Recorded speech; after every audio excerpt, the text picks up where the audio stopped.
어제 서울 남부지법에서 이석채 전 KT 회장에게 집행유예 없는 징역 1년의 실형을 선고했습니다.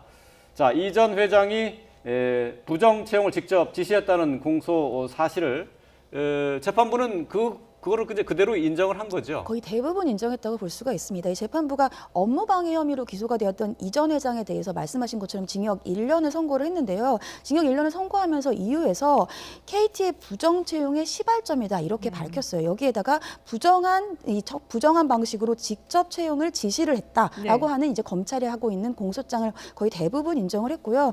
이렇게 인정을 하면서 이번에 드러난 부정 채용이 공개 채용 공정성을 훼손한 행위이고 수많은 지원자에게 좌절감을 안겼다 이렇게 언급을 했습니다. 예.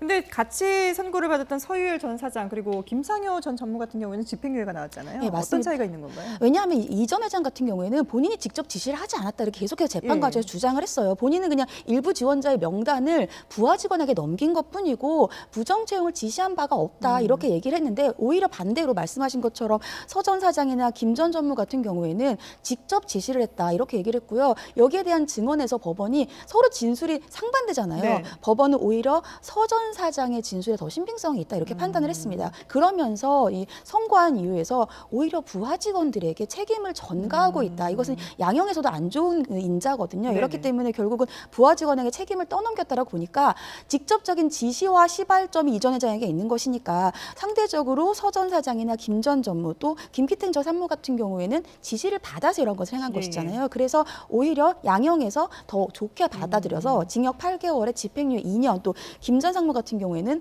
벌금 700만 원을 선고받았습니다. 네. 예.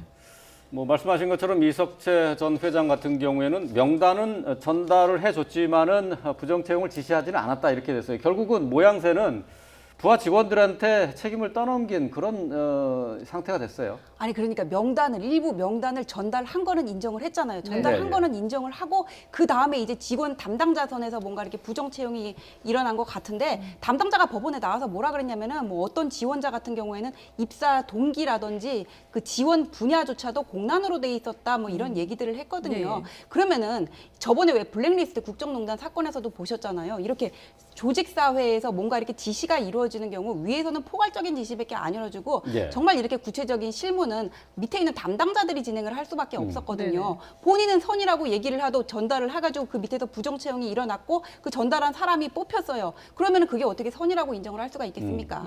받아들여지지 않은 거죠. 책임 네. 떠넘기기다.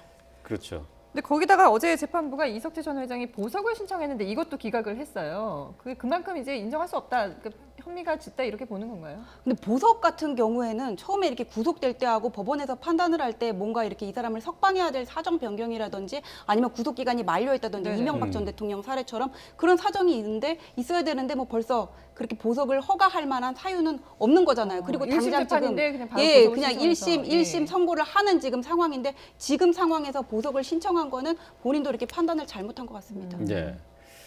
자, 이석채 전 회장의 판결과 관련해서는 자유한국당의 김성태 의원과 관련돼 있는 딸 특혜 채용 그 논란 때문에 아무래도 관심이 가는 부분이었죠. 네, 맞습니다. 지금 검찰이 김 의원이 이 전 회장을 국정감사에 증인대에 세우지 않는 대가로 딸을 부정 채용을 받았다 이렇게 보고 있잖아요. 근데 네. 어제 이석채 전 회장의 재판에서 뇌물이다 이렇게 직접적으로 판단한 건 아니에요. 아. 이번 재판에서는 뭐 이 전 회장 등이 특정 지원자를 채용해서 가족이나 추천자의 영향력을 받을 수 있는 혜택을 고려한 것으로 보인다. 이렇게 네. 판단을 하기는 했지만 결국은 부정 채용이 있다는 거는 인정을 했거든요. 그렇다고 한다면은 뇌물을 받을 수 있는 실제가 있는 것까지는 재판부가 판단을 해준 거예요. 그 이후에 뇌물이 있었는지 여부에 대해서는 이제 김 의원의 재판에서 판단을 해야겠지만 그렇기 때문에 김 의원 측의 입장에서는 빨간불이 지금 켜졌다 이렇게 볼 수 있는 것이고요. 네. 이 부분에 대해서는 지금 현재도 다투고 있지만 이 대가성 여부라든지 네. 이런 것들이 추후에 쟁점이 될 것으로 보입니다. 네. 처음에 법원에서 그러니까 검찰에서 이 사건을 김성태 의원이 업무 방해의 공범으로 봤다가 나중에 뇌물죄로 틀었거든요. 바꿨죠. 그게 이게 뭐 공모를 한 그런 뭐 요구를 했다거나 그런 정황이 드러나지가 않은 거예요. 그러니까 KT 사장 측과 그 김성태 의원 간의 교감이 근데 뇌물죄로 가도 이게 똑같은 문제가 생기는 게 뭐냐면은 환노위 간사로 있으면서 이석채 회장을 증인으로 채택하지 않은 것을 뭐 일종의 대가성 있는 뇌물로 지금 본 것 같은데 네. 그게 어떤 공무원의 정당한 직무 범위를 떠나가지고 뇌물로 보려면은 그 전에 KT하고 어떤 교감이 있었다는 게 인정이 돼야 되거든요. 네. 그런데 지금 나오는 거를 보면은 김성태 의원 측에서 2011년에 서유열 사장이랑 접촉했다는 있다는 얘기는 나오는데 그것과 관련해서 김성태 의원은 2011년이 아니라 9년이었다 그러고 지금 공소사실에 들어간 범죄 사실은 2011년 김성태 의원 딸이 계약직으로 채용될 때가 아니라 2012년 정규직 전환 부분이거든요. 예, 예. 그래서 뇌물죄로 입증하는 거는 이번에 그 이석채 회장 유죄와 별개로 쉽지는 않아 보입니다. 아, 대가성을 입증하기는 쉽지 않을 네네. 것이다. 예.